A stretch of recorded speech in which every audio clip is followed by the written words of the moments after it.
Técnico. A Câmara de Vereadores de Florianópolis votou a favor da abertura do processo por infração ético-disciplinar contra o vereador Marquinhos, do PSC.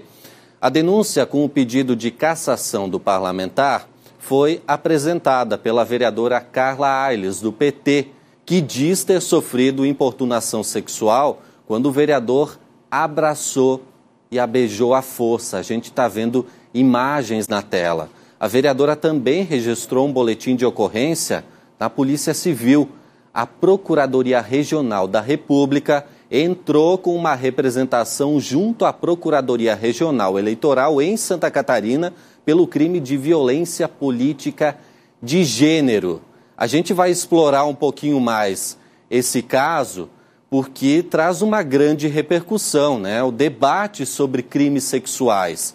Ao vivo, a gente vai conversar agora com o advogado criminalista Carlos Pinto da Luz, até para entender um pouquinho as diferenças entre importunação sexual e também o assédio sexual. Doutor, muito boa tarde para o senhor, obrigado pela presença aqui no Cidade Alerta. A gente viu aí nas imagens esse caso que aconteceu em Florianópolis, temos tantos outros espalhados pelo Brasil. Para começar explicando qual que é a diferença entre importunação sexual, quando que isso se configura um crime, e o assédio sexual. Muito boa tarde. Boa tarde, obrigado pelo convite, estamos sempre à disposição.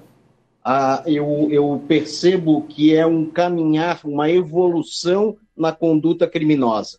Então, no primeiro momento, eu tive a importunação, em seguida, eu tive o assédio, e depois, todos os crimes de origem sexual, né, relacionados lá no artigo 213.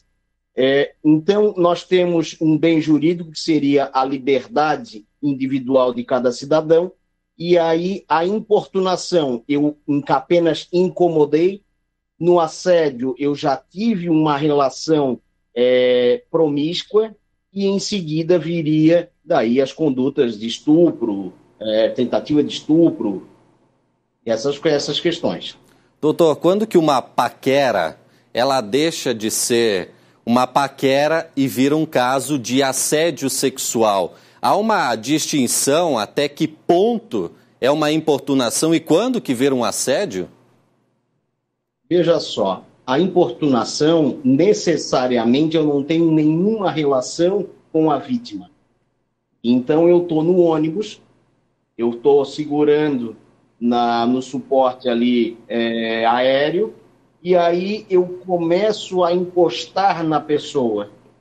A encostar necessariamente não precisa ser com o órgão genital, mas, por exemplo, encostar nos seios, eu deixar a mão rente ao corpo, encostando nas nádegas. Isso seria a importunação sexual. Bem, seria o ato de passar a mão, né? Como se diria na nossa época. O senhor comentou sobre esse caso, por exemplo, pegando esse gancho, doutor, do ônibus, né? A pessoa, quando ela identifica uma situação dessas e depois quer denunciar, ela precisa de alguma testemunha para comprovar isso que ela viveu, isso que ela passou, doutor? Por exemplo, com a Lei Maria da Penha, e aí vieram vários anexos, a legislação não exige essa comprovação. É apenas o meu estado, o meu sentir, que eu estava com a minha família, com a minha filha, pegando o ônibus, e essa pessoa ficou roçando em mim, encostando em mim.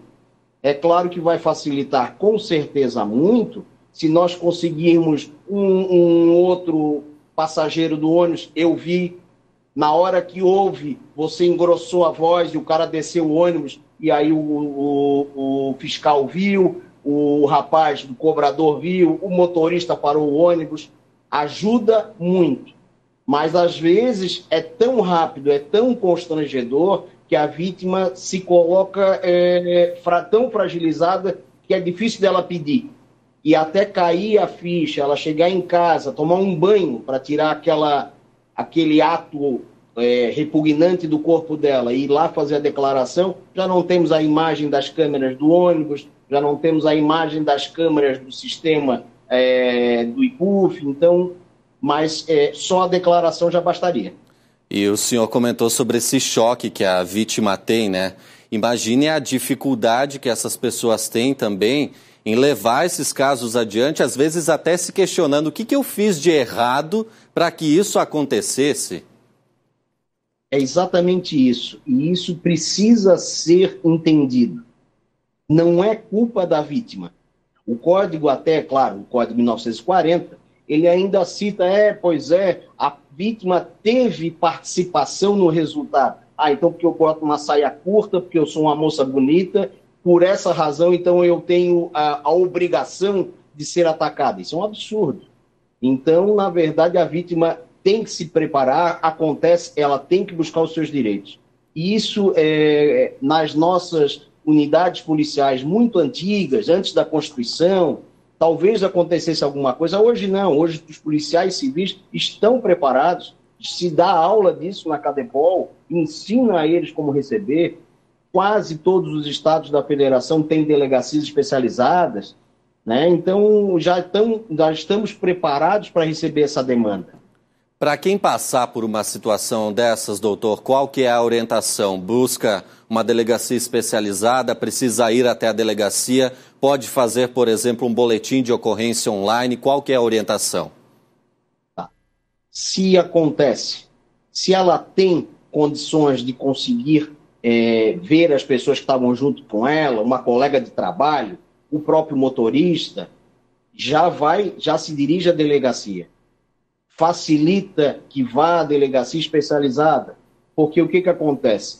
Toda delegacia de polícia ela tem competência para receber essa comunicação, é claro. Só que eu moro em São Miguel do Oeste e eu faço boletim de ocorrência aqui em Florianópolis. É claro, eu estava aqui, tudo bem, mas isso vai para São Miguel do Oeste. Então, é mais fácil, é mais rápido e mais lucrativo para que a gente consiga realmente alcançar esse autor, que a gente vá à delegacia especializada, à delegacia específica da área, que daí já começa a caminhar nos trilhos.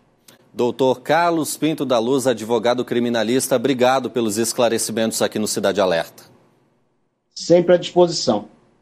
Assunto importantíssimo, né? Diante dos casos que a gente tem visto cada vez mais, esse tipo de esclarecimento é essencial.